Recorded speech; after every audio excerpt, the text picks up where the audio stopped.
Signe du taureau, bonjour, je vous souhaite la bienvenue sur ma chaîne. L'approche de la Saint-Valentin m'a donné l'envie de vous faire cette petite lecture de vie sentimentale, puisque je ne les fais plus toutes les 2 semaines comme c'était le cas auparavant. C'est un petit clin d'œil et c'était une belle opportunité pour ça. Alors, on va faire quelque chose d'un petit peu différent cette fois-ci, quelque chose de plus créatif. Alors, je vais vous expliquer, je vais encore en faire une comme ça, je vais vous expliquer ça tout de suite. Pendant que je mélange, j'ai deux petits messages à vous faire passer. Le premier, c'est les cartes que j'utilise, les petites ici, sont le Dilish Tarot, puisqu'on me pose régulièrement la question. Et puis les grandes que je vais utiliser ici sont le Anaka Tarot. C'est une jeune fille autrichienne, je crois, qui a fait ces jolis dessins. Alors, la première chose que j'ai à vous dire concerne les liens, que ce soit pour mon site internet ou pour Vimeo, parce que je reçois énormément de demandes pour ça. Et c'est vrai que je ne l'ai pas précisé lors des dernières mensuelles. Tous les liens, absolument tous les liens se trouvent toujours dans la fenêtre de dialogue qui est juste en dessous de la vidéo. Je sais que ça se voit plus facilement sur l'ordinateur que sur les applications, que sur les petits les téléphones ou les pads, les tablettes. Donc, regardez sous la vidéo, là où il y a mon nom, mon logo, vous avez tous les liens pour Vimeo, pour mon site internet qui se trouve là. Voilà.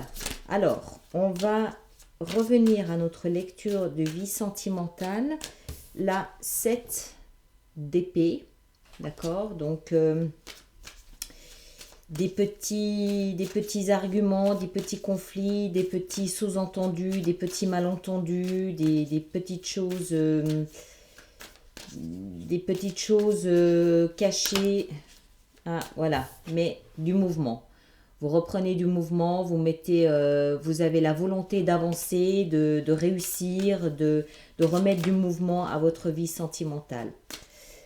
Alors, la partie de droite vous concerne. La partie ici de droite vous concerne vous et la partie de gauche représente votre partenaire.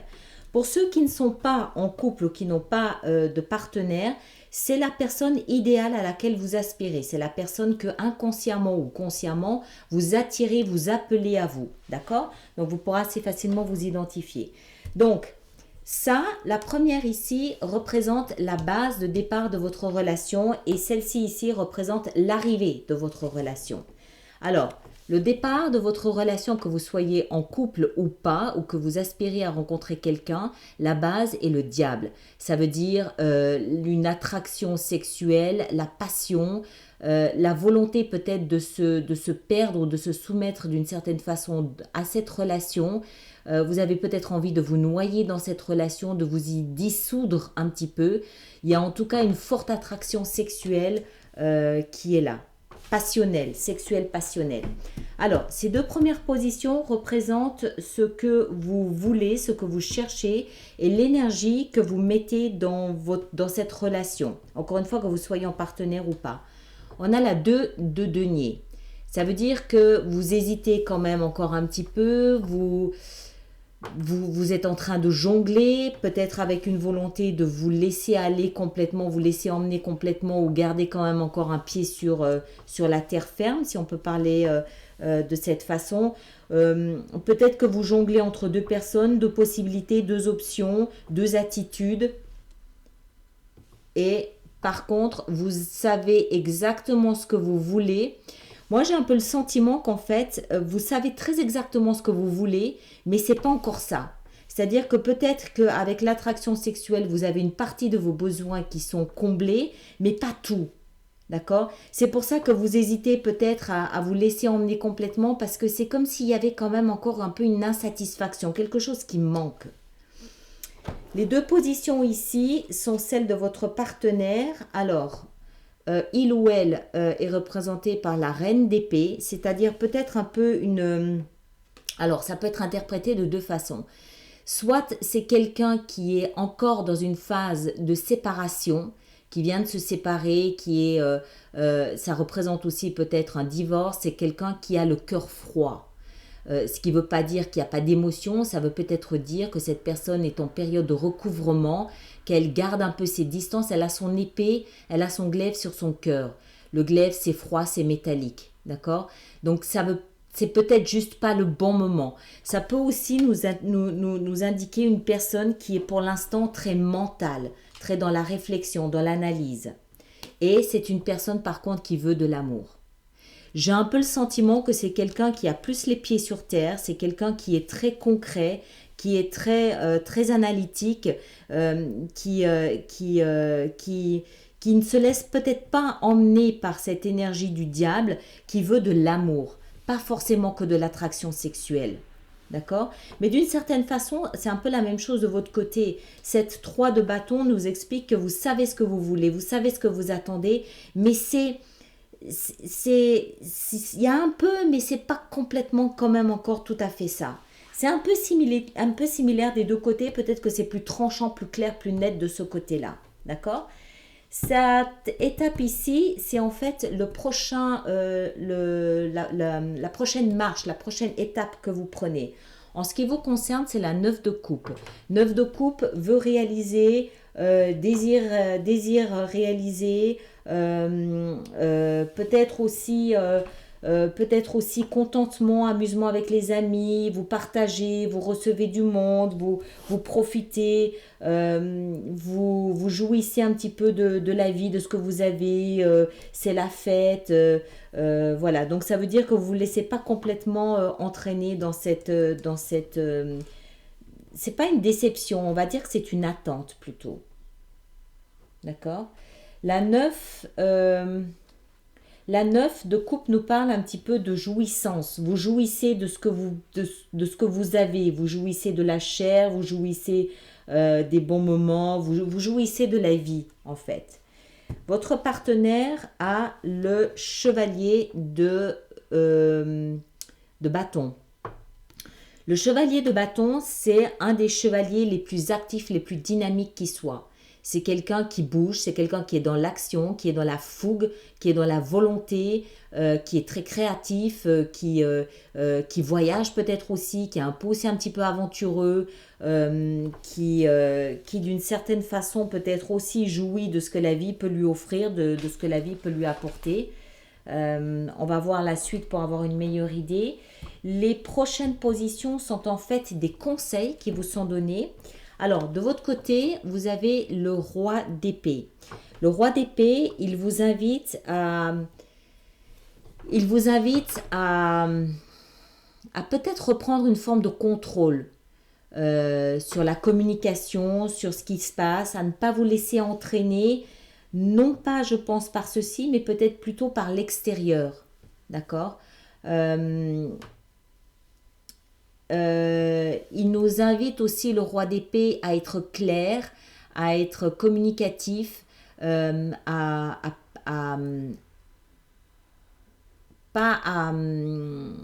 cherche le mot exact, pas à imposer son point de vue, quoique, mais à vraiment dire clairement ce qu'il veut. Qu'est-ce qu'il veut, où est-ce qu'il en est, et à poser les choses un petit peu sur la table. C'est un peu le conseil qui vous est donné. On va continuer, on va voir à la fin pour avoir une image vraiment globale de toute la lecture. Hein. Le deuxième conseil qui vous est donné, c'est la 8 d'épée. Je pense qu'en fait, vous avez peur. Il y a une attraction qui est forte, mais qui n'est pas suffisante pour vous. Vous souhaitez plus, vous voulez plus. Vous voulez. Et en fait, avec ça ici, avec cette 9 de coupe dans cette position, c'est un petit peu une invitation à aller chercher plus. Mais le plus, vous devez l'exiger. Vous devez l'imposer. J'aime pas employer le mot imposer parce qu'on peut pas imposer. On peut pas imposer ses désirs. On en parle, on communique sur ses désirs. L'autre n'est pas obligé de remplir, de satisfaire nos désirs non plus. Il est là ou il n'est pas là. Mais communiquer. Clairement, il y a une insatisfaction. Vous voulez davantage, vous voulez autre chose, vous voulez plus. Vous devez le dire, vous devez communiquer, ne pas en avoir peur. Ça, c'est la peur. C'est la peur peut-être que si vous parlez, si vous communiquez, l'autre va partir. Si vous parlez, si vous communiquez, l'autre va vous juger. Vous avez peut-être peur de passer pour quelqu'un de capricieux, de quelqu'un d'exigeant, quelqu'un d'autoritaire. Mais si vous ne dites pas ce dont vous avez besoin, l'autre ne peut pas le savoir. D'accord? C'est un peu comme quand on va au restaurant, le serveur vous amène un plat, c'est pas ce que vous voulez, mais en même temps, vous n'avez pas demandé ce que vous vouliez. Donc, vous ne pouvez pas recevoir ce dont vous avez besoin. Et ça, c'est un petit peu ici. On va voir, hein, on va continuer avec votre partenaire, on va voir surtout ici ce qu'il en est. Alors, votre partenaire, les conseils qui lui sont donnés, c'est l'espoir, l'étoile, la guérison peut-être aussi. La guérison peut-être aussi. J'ai l'impression que votre partenaire aspire à quelque chose de beaucoup plus romantique. Et le deuxième conseil, ouais, la 9 de denier. C'est le conseil qui lui est donné. Alors, avec ça, j'ai un peu le sentiment que votre partenaire, lui, il est davantage prêt que vous. C'est-à-dire que lui, il sait davantage ce qu'il veut, d'accord? Il sait ce qu'il veut, il veut de l'amour.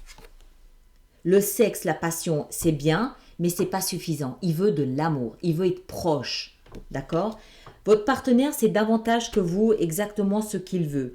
Il va peut-être aller chercher, il va peut-être se battre pour ça, il va peut-être avoir la fougue nécessaire et mettre en place les actions nécessaires pour obtenir ce qu'il veut. Il lui est conseillé de garder espoir, de garder les yeux rivés sur cette étoile là-haut dans le ciel, en sachant qu'à un moment ou un autre, son espoir, son rêve va se concrétiser, va se réaliser. En attendant, il jouit de ce qu'il a, il jouit seul, alors que vous êtes peut-être plus entouré, il jouit seul de ce qu'il possède, de ce qu'il a, de son confort, il attend patiemment. J'ai l'impression qu'il vous attend un petit peu, il attend que vous communiquiez, il attend que vous sortiez de votre peur pour lui parler, pour communiquer, pour le rejoindre sur son terrain à lui. D'accord? Alors, l'issue de cette relation est la tour. Alors, c'est très bien. C'est très bien parce que ça veut dire que le diable, c'est-à-dire la relation, si elle s'est bâtie, si elle s'est construite sur une attraction purement sexuelle, ça va s'écrouler pour ne laisser apparaître que ce qui est utile à votre relation. Tout ce qui est superficiel, tout ce qui est inutile, tout ce qui touche aux apparences, tout ce qui touche à la futilité va s'écrouler. Dans certains cas, c'est peut-être la relation elle-même qui va tomber, mais avec ça ici, je ne pense pas. Votre partenaire, lui, il est sûr de ce qu'il veut. Il est sûr de ce qu'il veut, il est sûr de ce qu'il fait. D'accord? Vous, voilà, vous avez une démarche à faire. Il y a quelque chose, vous avez un travail à faire. Il faut dépasser ses peurs, il faut parler, communiquer. Et du coup, la relation va s'écrouler pour ne laisser que ce qui est solide finalement de la tour. D'accord? Donc c'est une forme de purge. Ce qui ne tient pas dans cette relation va être purgé. Excellent, très bien. Voilà, je m'arrête là. Je vous laisse, comme d'habitude, me laisser vos commentaires, vous abonner si ce n'est pas déjà fait, et puis partager, liker, comme vous avez l'habitude de le faire. Et je vous retrouve pour les mensuels. Merci beaucoup.